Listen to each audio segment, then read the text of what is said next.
Jake, my brilliant, ambitious husband, the city solicitor who once charmed the courtroom with effortless wit, was gone, replaced by a shadow of the man I loved, exhausted, perpetually tired, his laughter replaced by a hollow silence.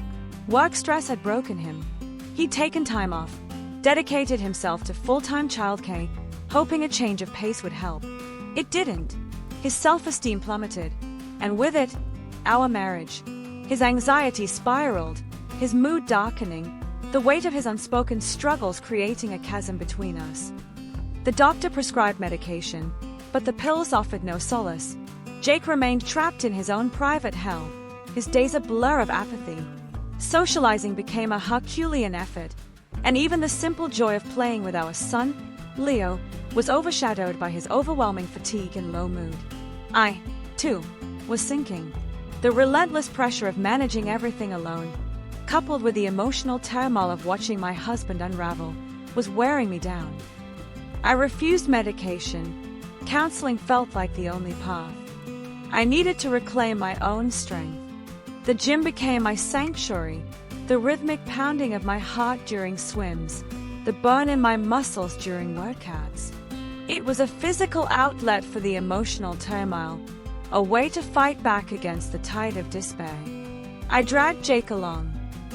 Dave, our gym instructor, with his easy smile and encouraging words, became a familiar face. He saw beyond Jake's slumping shoulders, his quiet despair. He saw a man struggling, a man needing support. Jake, however, soon stopped coming. The gym offered no reprieve from his invisible wounds. But for me, it became more than just exercise. It was a connection to life, a sense of purpose amidst the chaos. And with Dave, a strange spark ignited, a flicker of something forbidden. Dave's friendly banter turned into shared jokes, then lingering glances. His encouragement transcended the physical realm. He listened, truly listened, to the anxieties I couldn't share with Jake. The gym became a place where I felt seen, appreciated, alive. One evening, while discussing Jake's struggles, his hand brushed mine, and a current ran through me, a dangerous, thrilling spark of connection that mirrored the emptiness in my marriage. It was a betrayal, I knew, but the relief, the undeniable chemistry, it was intoxicating. Guilt gnawed at me. Each stolen moment with Dave was a double-edged sword, a balm for my aching soul, yet a constant reminder of my failing marriage. I loved Jake, I did, but the weight of his suffering, the emotional vacuum he'd created in our lives, it had left me drowning, and Dave was a lifeline.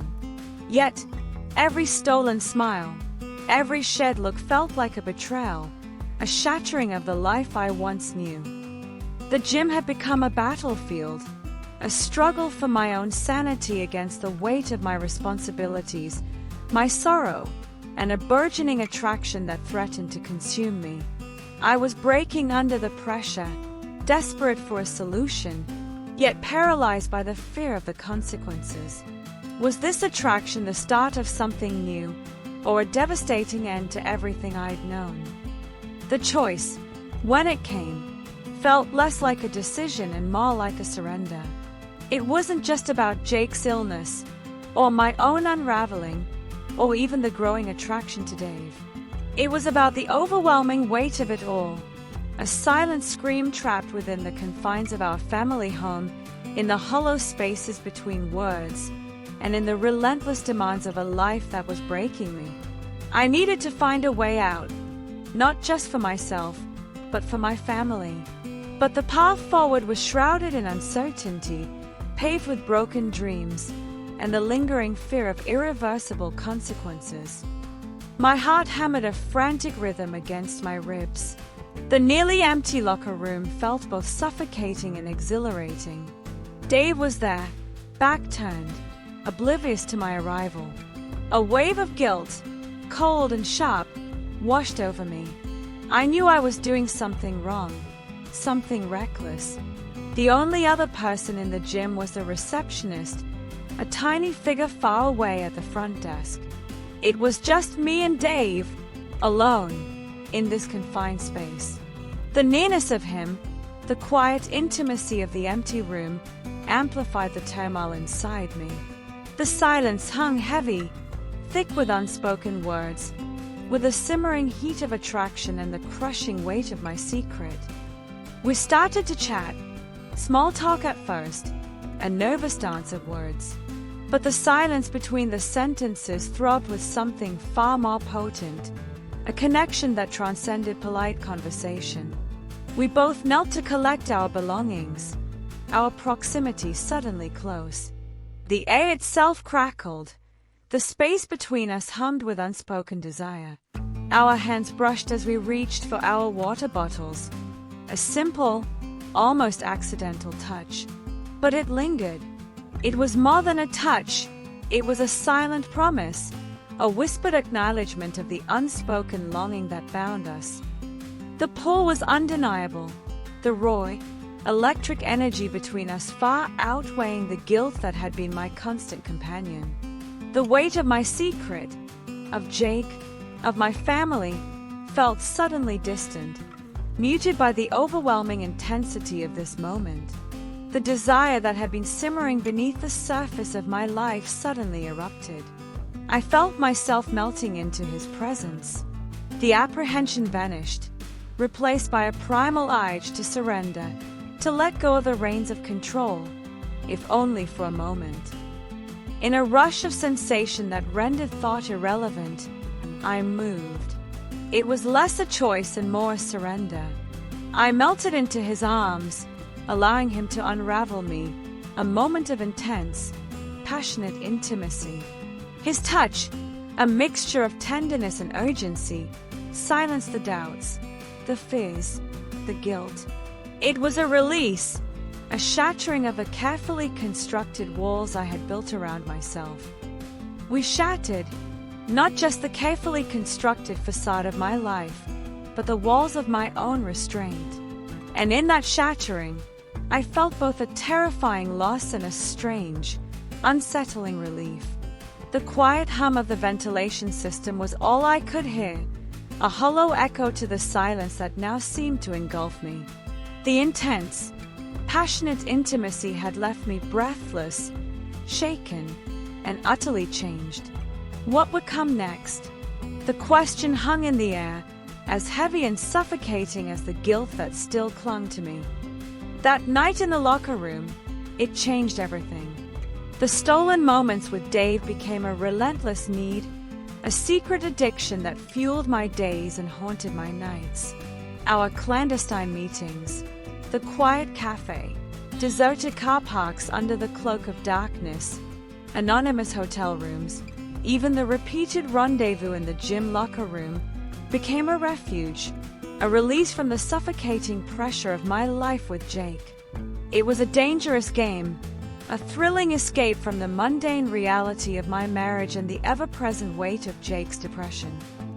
My job as a medical rep, with its flexible hours and unpredictable schedule, became the perfect cover. It offered endless opportunities to arrange secret meetings, to disappear for hours and return, refreshed and rejuvenated, while maintaining the veneer of normalcy. As long as it remained a secret, I convinced myself there was no problem. But that dangerous game, that exhilarating escape, was slowly casting its shadow over every aspect of my life. The thrill of the deception became as addictive as the intimacy itself. I'd almost forgotten the receptionist who had been on duty that day, the one who I assumed witnessed our furtive encounter in the gym. Yet there she was, amidst the mundane chaos of the supermarket. Our eyes met across the aisle of frozen vegetables. She offered a brief, polite greeting, but her smile felt off, knowing, laced with an unspoken awareness that chilled me to the bone. In that brief, charged moment, I felt the fragile wall of my deceit tremble. That knowing glance, it was a crack in the carefully constructed facade of my double life.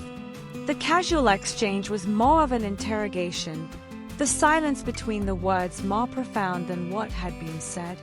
The thrill of the secret was gone, replaced by a paralyzing fear. It had been a secret affair, until now. The realization struck me with the force of a physical blow. My carefully constructed lies, the elaborate web of deceit, were about to unravel.